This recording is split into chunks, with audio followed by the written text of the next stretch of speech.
Well, with the Stephon Gilmore news going to the Panthers after being rumored to go to the Packers, it's going to be a long day.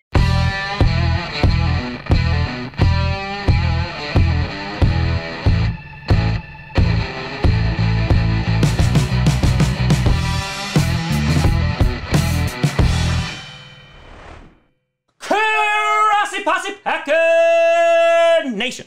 Welcome to an episode of Podcast, the podcast where you don't have to be a Packers fan, but it sure does help. I'm your host, Tom Stephon. Why'd it gotta hurt me so bad, Grossi? And today, we're gonna be breaking down each game and predicting the outcome in all of the Week 5 matchups. Before we get to that, I want to do a big shout and thank you to a brand new patron and YouTube member. First, on the Patreon side of things, we have Ryan Sivertson. A big shout out and thank you to you. And over on the YouTube things, we got Will Shaw. So a big shout out and thank you to you both. So last week was a little bit of a rough week, but not as rough as the previous week. Went 10-6 last week, bringing my record to 38-26. Out of the nearly 8,000 people in the Pick'em League, I am ranking 2,375th.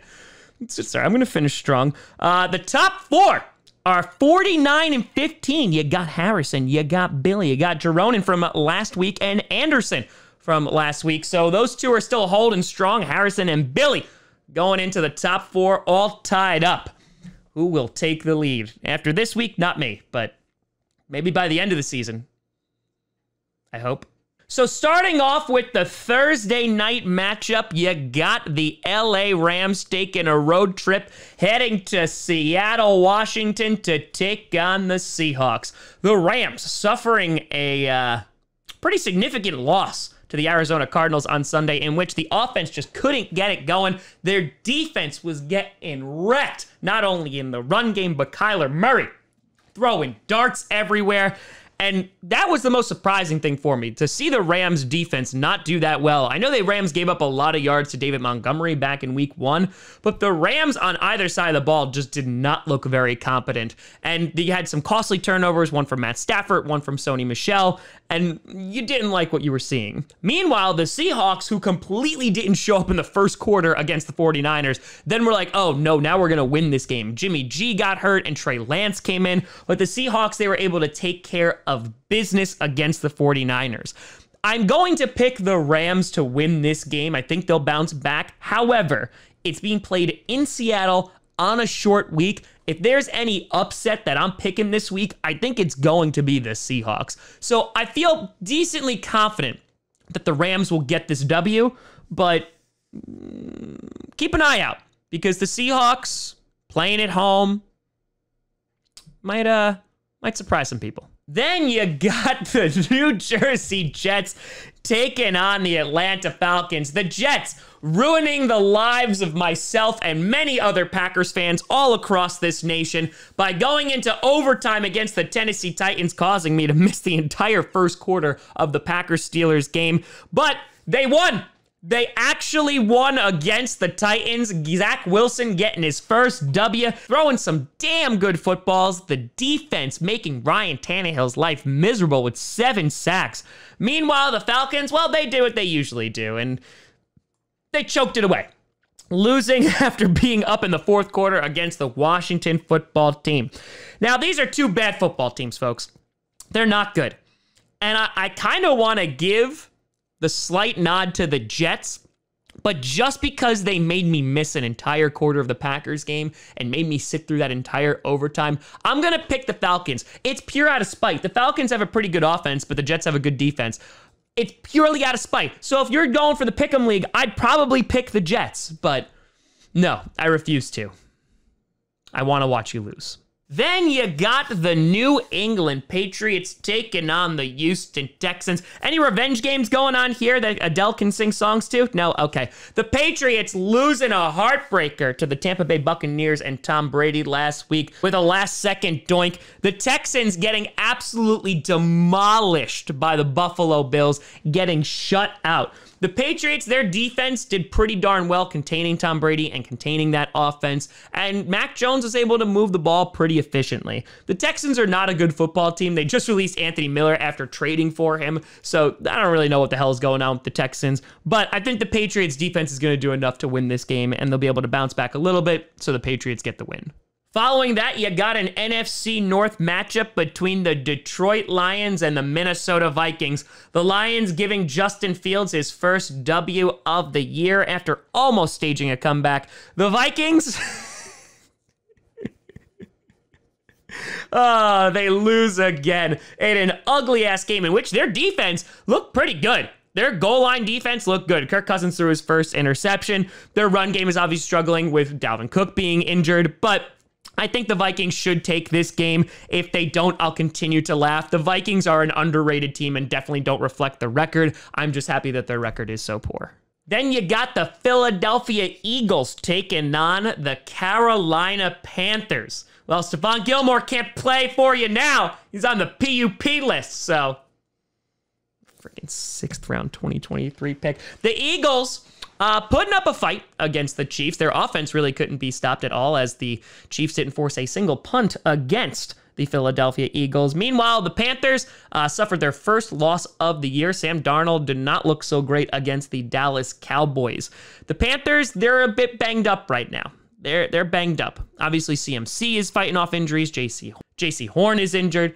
They got some issues. I think the Panthers defense is still good. I think Sam Darnold should bounce back a little bit against this Eagles defense who allowed Tyreek Hill to absolutely torch them. So I'm actually going to pick the Panthers here because kitties usually eat birds, and I think that's what will happen this Sunday. Following that, you got two teams that I can't even figure out. You got the Saints taking on the Washington football team. The Saints are such a weird team. They show up and look great one week, and then they get blown out by the Panthers. Then they come back and look good against the Patriots. And then they lose in overtime to the Giants. Do you know how hard it is to lose to the Giants? Ridiculous. Washington, as I mentioned before, they came back and they were able to defeat the Atlanta Falcons. I really don't know what the hell this game is going to look like. Washington's defense has been incredibly disappointing this year. And while their offense has like some fun little flashes and you're like, oh, okay, they could be pretty good, the Saints defense should be better than what they had on the field last week. I'm going to pick the Saints to win here. I don't really feel confident in either team, to be completely honest. But the Saints, if they're going with the pattern of sucking being great, then they're supposed to be good, I think, this week. I have to check a calendar, though. Following that, you got the Tennessee Titans taking on the Jacksonville Jaguars. The Titans blowing it to the fracking Jets. Derrick Henry's like, I'm literally doing everything on this team. A.J. Brown and Julio Jones were injured last week. The Jaguars actually going toe-to-toe with the Bengals, losing on a last-second field goal, though they have other issues like their head coach, who, you know, is... he's got some bumps in the road and in his pants. But this Titans here, if A.J. Brown and Julio Jones are ready to play, I think they'll take care of business against the Jaguars. If they don't, then that's even more embarrassing, but I'll go with the Titans here. Florida Manning, into our next game, you have the Miami Dolphins taking on the Tampa Bay Buccaneers. The Miami Dolphins not looking so great against the Indianapolis Colts, who had a little bit of a bounce-back game. Meanwhile, the Buccaneers, close game, as we talked about, with the New England Patriots. The Dolphins, they definitely have a good defense, and while they are dealing with injuries with guys like Tua, Jacoby Brissett's not bad by any stretch of the imagination, but I do think the Buccaneers, whose pass rush looked a lot better last week, I think they tightened it up a little bit. Richard Sherman in his second game should be looking a little bit better, and I'm going to have the Buccaneers to win this Floridian battle. Then you got the Green Bay mother-loving Packers taking on Kitty Goes Meow, the Cincinnati Bengals. The Packers coming away with the W last week against the Pittsburgh Steelers. A lot of it due to Big Ben just not being able to throw the football. But to be fair, the Packers offense looked pretty darn efficient. A.J. Dillon tearing it up. Their defense looking good. Eric Stokes crushing it last week, also getting his first interception of his early career. The Bengals, I'm not sleeping on the Bengals. Their defense struggled a little bit against the Jaguars, no doubt. But they aren't as bad as I thought they would be this season. Their offense definitely can do some damage with Joe Burrow. And of course, you have guys like Jamar Chase, who I put in for fantasy last week. And of course, he doesn't get a touchdown for the first time. But that's neither here nor there. I think this is going to be a tougher game for the Packers than some may anticipate. because the Bengals have some high flyers on offense.